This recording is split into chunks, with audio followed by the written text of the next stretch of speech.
on the sideline watching, so I make them clap it up. Clap it up. Now clap it up. Down and dirty on the field, make a mess and then I make them clean it up. Clean it up.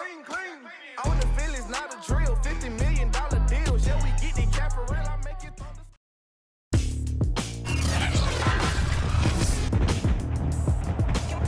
through Tonight, from U.S. Bank Stadium in Minneapolis,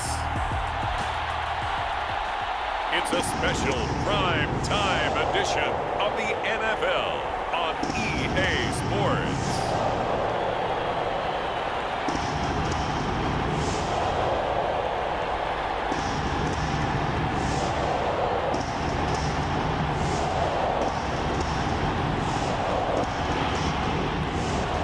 Set now to kick this one away, and off it goes.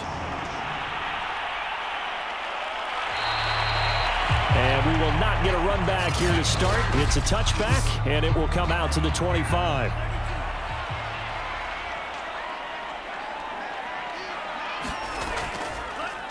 They'll run. This is Jonathan Taylor. And from the 25, they work this to the 29, a gain of 4. Brandon, we just saw the benefits of being able to run the ball successfully. They pick up 4 yards on that carry. So now if you're a play caller, you can do just about anything you want. But on the defensive side of the ball, you're scrambling a little bit. Now you're behind trying to figure out, do I need to blitz him? Do I need to pressure him? How do I gain an advantage on this snap? Second down, another run with Taylor. And he'll slip his way up across the 30 to the 32.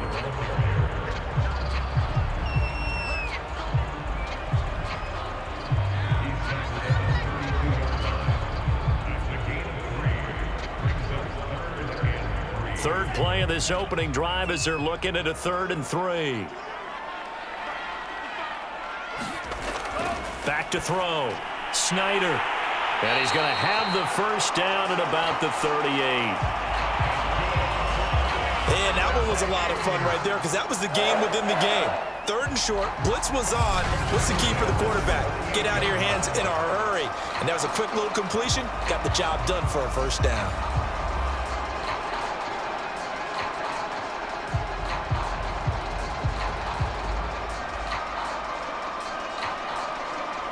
So here's a 1st and 10 at the 38. Looking to throw. Snyder to the right side, complete to Taylor. And getting this just shy of midfield, they'll spot it at the 49. That's a pretty play there coming out of the backfield, but as that back, you've got to be conscious of making sure you're securing the football. When you get out in open field, sometimes you get a little loose with it as you're trying to get up ahead of steam. Make sure you keep it close to your body because those defenders are trying to punch it free. He does a nice job there protecting the ball and picking up a first down. And he can only manage to get a couple. 2nd and 8 coming up. In order to play really good run defense when you're playing a 3-4, those 3 guys up front, the nose tackle and the guys they call the defensive ends, they're usually big people because they're going to have to eat up a lot of blockers because it's usually 5 on 3. And when they do their job well, guys who play on the inside, those inside linebackers, they're able to just roam and hit. And he'll get this pretty close to a first down as he's tackled at the Steelers' 43-yard line. It's a gain of 6, moves him to a manageable 3rd and 2 situation. Good, strong run against the 3-4 set. And that 3-4, you've got to have your guys up front eat up a lot of blocks. The guy playing over the center, the nose, he usually has to take on double teams. But when you're able to successfully move him, you're often able to get some yardage, and that's when linebackers have to clean up and make tackles. They'll put a check mark in the box where the defense coordinator was saying, how well can we stay with these receivers if we're in man coverage? Because he just did it on that one, forced the incompletion. That allowed him to get bolder with his pass rush, won't it? Absolutely, frees up your guys elsewhere. And on their first drive, the offense staying out there. They're going to go for it on 4th. Back to throw. Snyder. And a quick throw here, that's complete. And he's got the first before he's brought down at the 39-yard line. 4th and 2. They got it. That was kind of that gray area. Is that a feel thing, whether you go run or pass there offensively? I think it's a feel thing. It's a tendency thing about what you like to do yourself on offense, as well as knowing how strong they are against the run on defense. Got to make a decision, and they made the correct one. Now a toss left side into the hands of his tight end. 3 yards the gain there, 2nd down. Now the pocket's been protected pretty good here so far on the opening drive. We always talk about confidence in runners and catchers and quarterbacks. How about the protection detail? They're not allowing anyone near the guy throwing the football.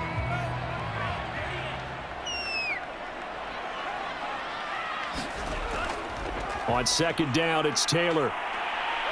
And they're able to get this one past the 30 to the 25-yard line. Well, one unit I know you want to watch is that offensive line. If they keep clearing holes like that, it could be a long night defensively.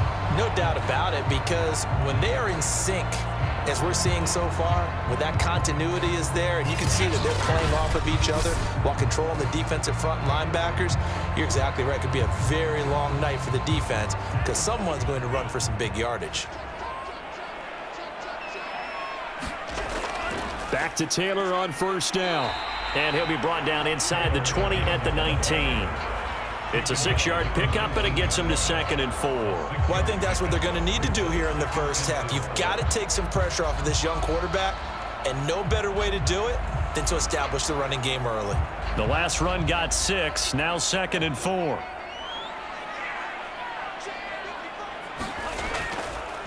The first carry now for the BYU man. It's Jamal Williams. And he is met at the line of scrimmage, and he goes down right there. No gain on the play that time, and they'll look to convert on what will be a 3rd and 4.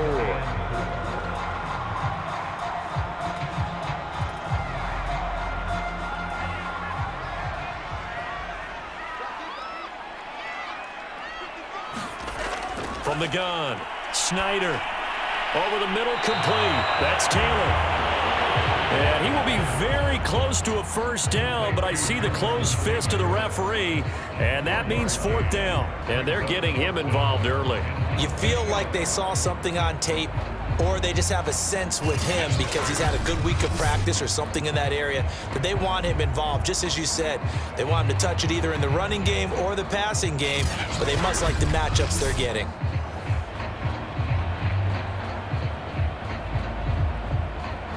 Mike Zimmer's made his decision, and that decision is to try and go for this thing on 4th down. They'll run for it. It's Taylor. And he gets the 1st down yardage he needs before he's brought down at the 6.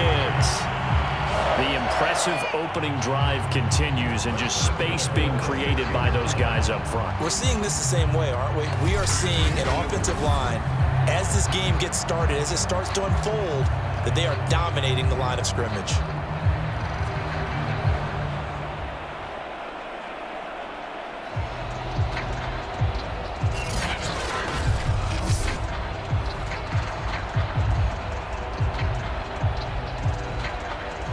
A terrific opening drive has them knocking on the door, 1st and goal. They'll run here with Taylor. And that'll move him a little closer as he takes it from the 7 down to the 4-yard line. Defensively, they must have been expecting a pass. They were in the dime look out there. I think maybe they were deciding to go with speed on the field rather than bulk. I'm with you, a little bit surprising, but they wanted people getting to the ball as fast as possible. The lighter, shiftier defensive backs allow you that opportunity. Taylor. And he gets halfway home from the 4 down to the 2-yard line. Driven it down the field nicely here on the opening drive, but now it's put up or shut up. No doubt about it, because to make that type of a drive and ultimately kick a field goal would feel very disappointing. But I'm just wondering, is the head coach thinking, is this 4-down territory? Might he go for it? They'll look to throw on 3rd and goal. He's got his man. It's taken in for a Viking touchdown. A great play there. There to make the grab. And the Vikings take the ball down the field and score on their opening drive. Walking into the stadium, we saw a ton of people donning the jerseys of this rookie quarterback, so you know they love that opening drive, and he throws a touchdown pass. He gave a little bit of confirmation about what they had hoped, right? Because they thought they had a quarterback. They're thinking they have a quarterback. You do this, they believe they've got a quarterback. Look up, elbowing each other up in the stands. That's our guy. Point after, right down the middle. And that makes the score 7-0.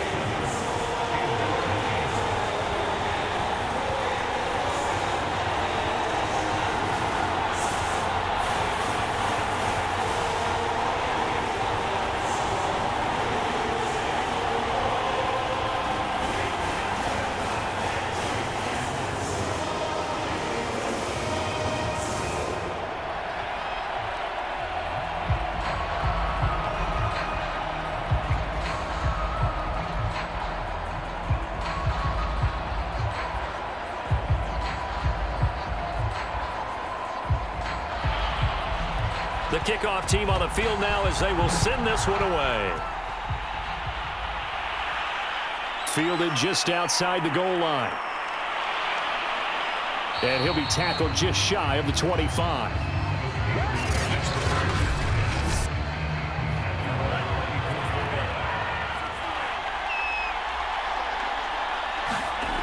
They'll come out throwing here on first down. And he's going to get a good gain of 9 here up to the 34. Brandon, to me, what's important right here on this drive is for them to get at least 2 first downs. They've got to give their defense a chance to settle down, catch their breath a little bit after they give up a touchdown on the opening drive.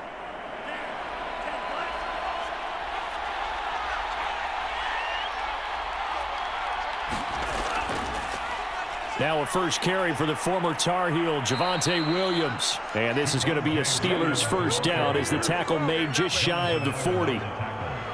2nd and 1 is often an invitation to take the big shot downfield. But I bet the offensive lineman said, are you kidding? We just get on our backs and let's go get the first down. They love being physical. So from the 39 now, they'll come up on a 1st and 10. They'll set up to throw. Got a man over the middle. It's Williams. And he'll be taken down, but not before he works it past the 50.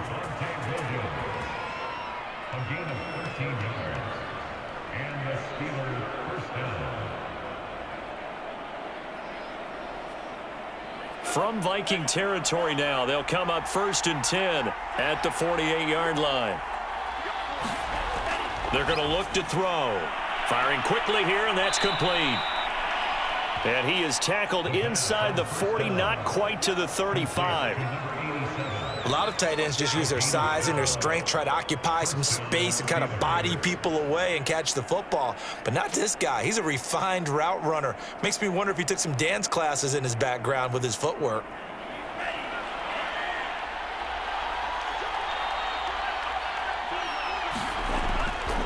Now a first down carry. It's Williams. And they'll get this one to about the 20-yard line.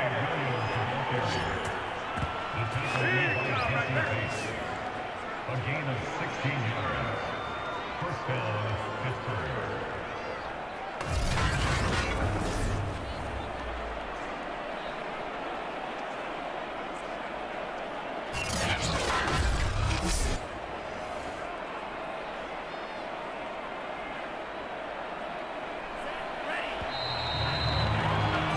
After one, 7-0 on EA Sports.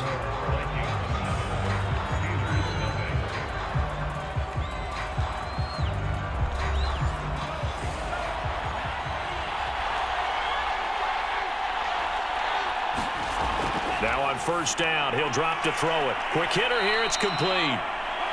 A gain of 6 there on first. There's a completion to the tight end, and I think that we're looking at something out of central casting, frankly. Absolutely. I mean, size, the hands. Speed. I mean, can flat out run. You put that whole package together, you light up the eyes of an offensive coordinator, don't you?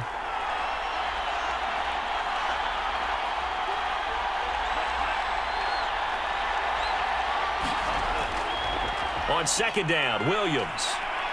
And now they're inside the 10 as he's brought down at the 9. It's nice every now and then in this game not to see people overthink it. Just hand it to the old reliable guy. Let him pick up the first down.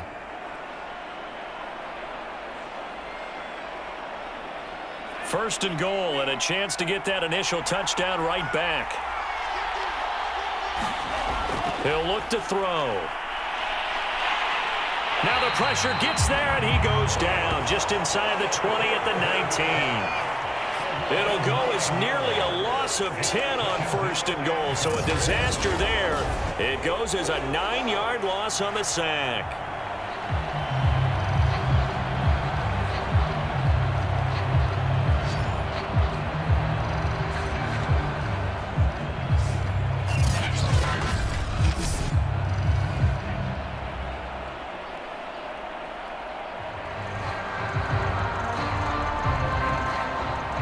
First down, a bit of a disaster, and now on second and goal, back even further.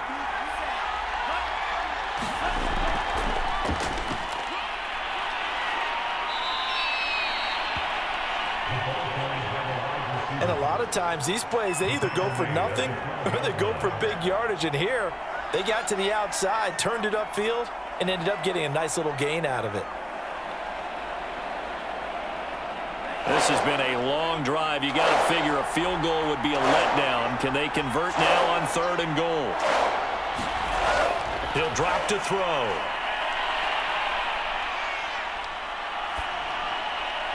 And he's got it. 11 yards, but still not enough. Fourth down. And that big gain may just change the thought process here on fourth down. I think in the red zone, they might now consider going for it on fourth down.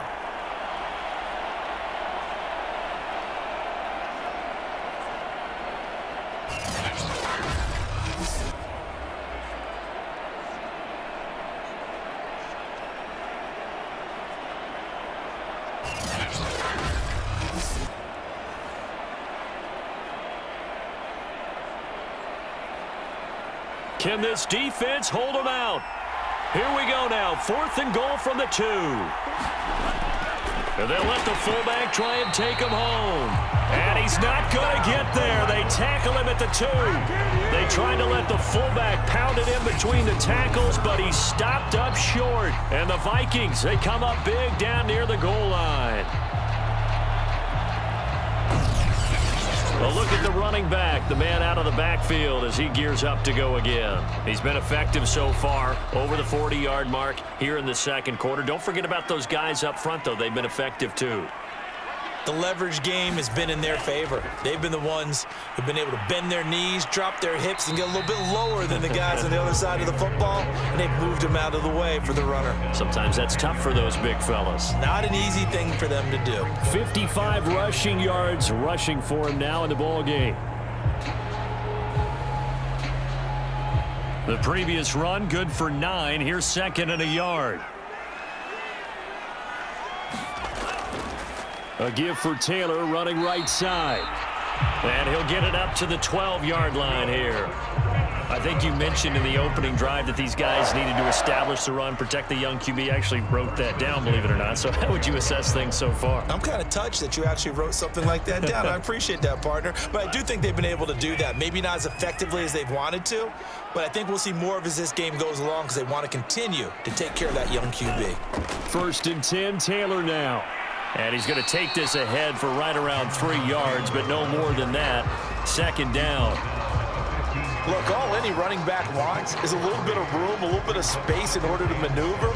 But he also understands how difficult it is for his offensive line up front. So if they give him any space, he realizes his job to make more out of it than what they give him.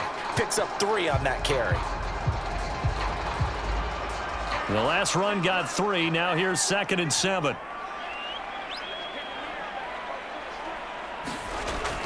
Off play action. Snyder. He's going to air one out. A fight for the football, and it's intercepted. Picked off at the 36. Defensively that time, they were in zone coverage. As a rookie QB, what lesson can you learn there? Well, understand this. You saw zone in college, and the defensive backs reacted. but they don't react like they do on this level. So when they're in zone and they see the ball coming to them, they'll react at least a half a second faster. You've got to know where you want to go with the ball and be decisive with it. Otherwise, the end result can be something you don't like. So good field position for the Steelers as they come up 1st and 10 at their 35-yard line. They begin the drive with Williams. And he'll work this forward for about 3 at 2nd down. Not a lot of running room there, not a place to make a cut and kind of exit out because they had everything bottled up. Looked to me like the linemen were taking on their blocks really well and giving up no creases. 3 yards on that last carry. Here's 2nd and 7. They'll look to throw. And this throw incomplete. Well, the defender all over him that time, and it's going to lead to 3rd down. You've always been very good about checking my math. Am I correct? That's the first time that it's been incomplete when they've thrown it to him? Yes, he had caught every other ball coming his way. So they feel like they've got something really good going there, and they're going to continue to go there until the defense makes an adjustment and takes it away. Well, they finally made an adjustment there. We'll see if they can build on that stop. It's a short one here, complete to the tight end. And he will have a Steelers 1st down as they're able to get the 3rd down conversion. We often hear the phrase sure-handed tight ends, and he certainly fits into that category. Plus, he's got a quarterback who knows to look his way when they need a big pickup. And on this play, he finds him for the 1st down.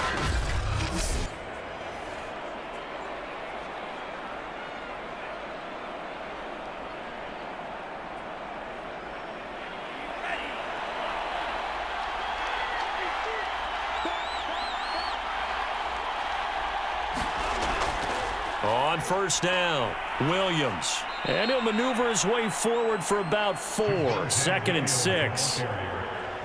When you find that kind of yardage, you couldn't be more confident as a ball carrier. And guess what? You're going to go back and tell your offensive coordinator, I'd like to keep carrying it, thank you.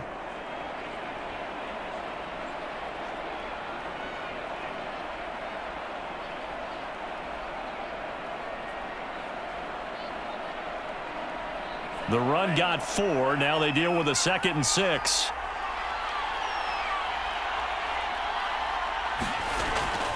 From the gun, it's a run for Williams. And he's going to be stopped just short of the 1st down marker at the Vikings 41.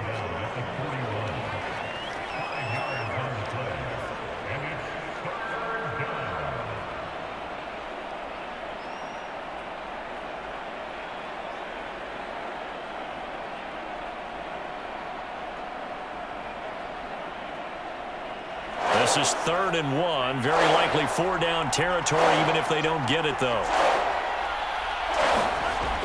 They'll try to run for it. Here's Williams. And he's going to have the 1st down at about the 38. That's a tremendous group effort there because when you talk about offensive lines, the best ones, talk about guys that play in harmony, in sync, and getting things done, and they did that on that play. Yeah, especially on 3rd and 1. Got to be in sync, and they were.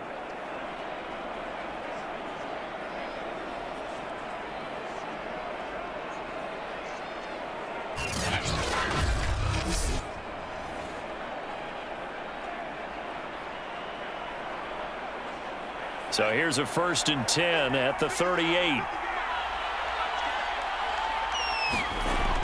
Now back to throw. Throwing left side here, and it's complete. 3 yards the gain there, 2nd down. It's a pickup of 3. Brings up 2nd and 7 at the Vikings 35-yard line.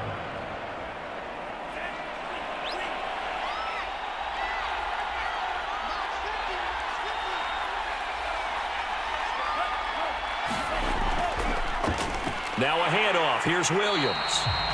And that play going absolutely nowhere as he's belted before he could get out of the backfield. He'll wind up losing 3. And now it's 3rd down. And that's exactly what offenses try to avoid by using motion and throwing different formations up. They hate when he can draw a bead on the play, get a running start, and make a big play behind the line of scrimmage as he did just there.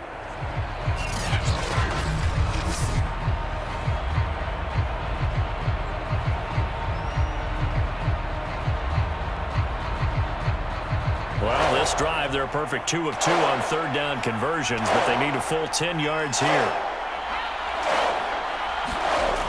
Back to throw here. Toward the sideline, and look at that catch. Dragging the toes, and that's going to be a first down. Well done.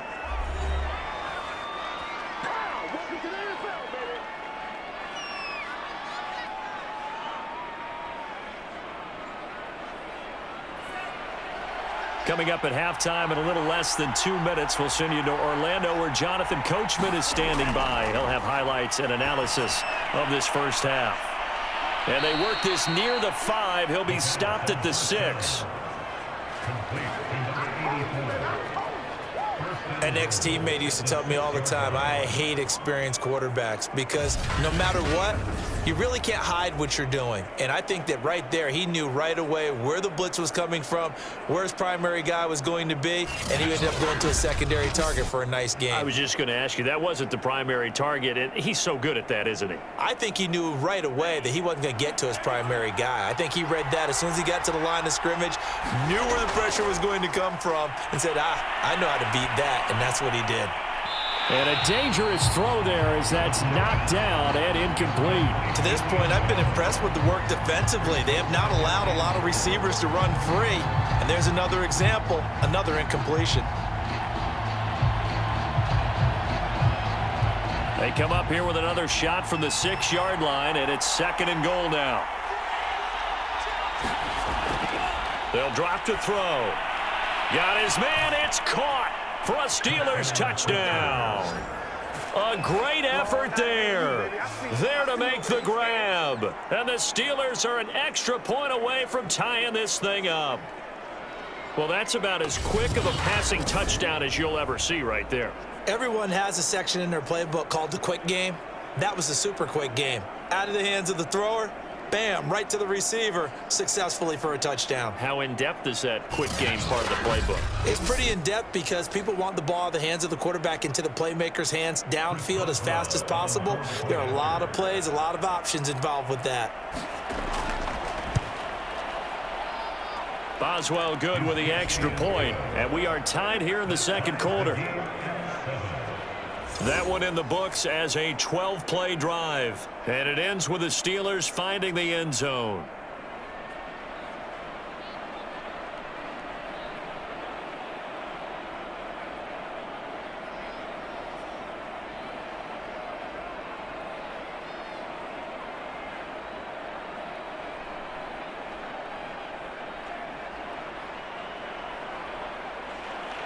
So all even at 7 now as they kick it away.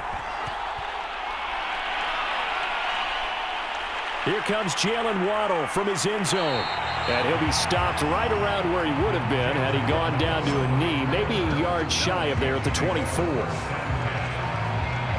Here again comes the captain of this offense leading his crew back out there now. And it was his interception on the last drive that wound up leading to a game-tying touchdown. And somehow you can make this a positive, though. You know why? Game tied now. So you're not protecting a lead. So you're not playing that way. You got to go get the lead again. So maybe it loosens him up a little bit and allows him to go ahead and be a little more free in his play.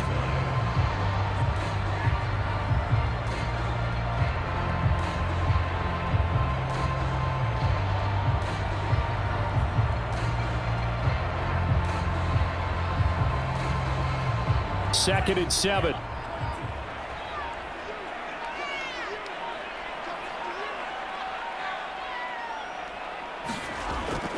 Looking to throw.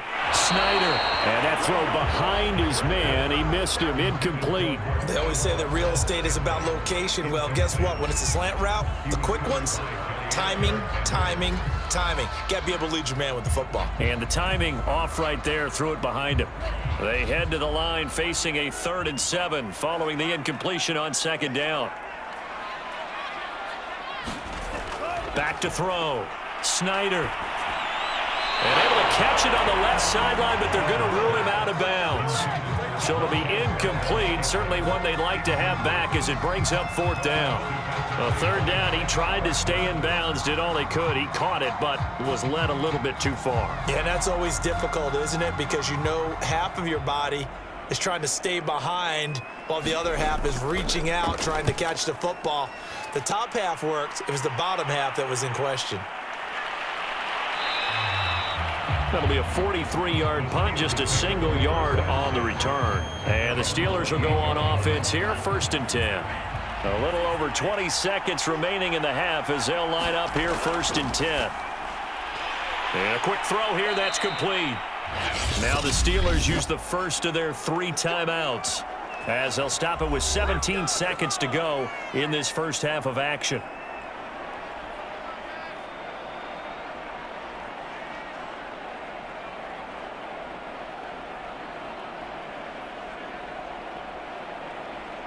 So here's a 1st and 10 at the 38. They'll set up a throw. Firing quickly here, and that's complete. And he gets this one to midfield before he's brought down. The Steelers signal for the second of their timeouts as they'll stop the clock with 12 seconds to go in this first half.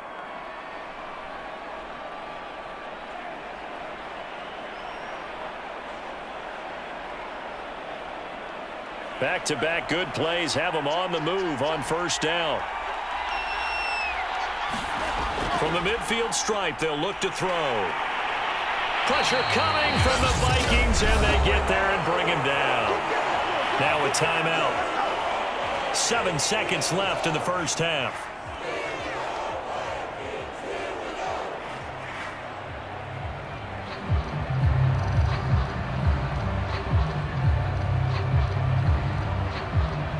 Second and 14 as they've got work to do here after the sack. Looking to throw. And this is incomplete with a clock showing just 3 seconds left. Had the right idea there, trying to throw it to the sideline, but he led him just a little bit too much, trying to get it out to his receiver. Ends up falling to the ground, incomplete. And you see the clock almost empty, so this is likely the last play in the second quarter. Back to throw. Well, he's going to go for it all. And it'll be intercepted. Picked off by Joe Williams. And the Vikings are going to get the football back as time will run out in this third quarter of play. Okay, Brandon, thanks very much, and welcome everyone to the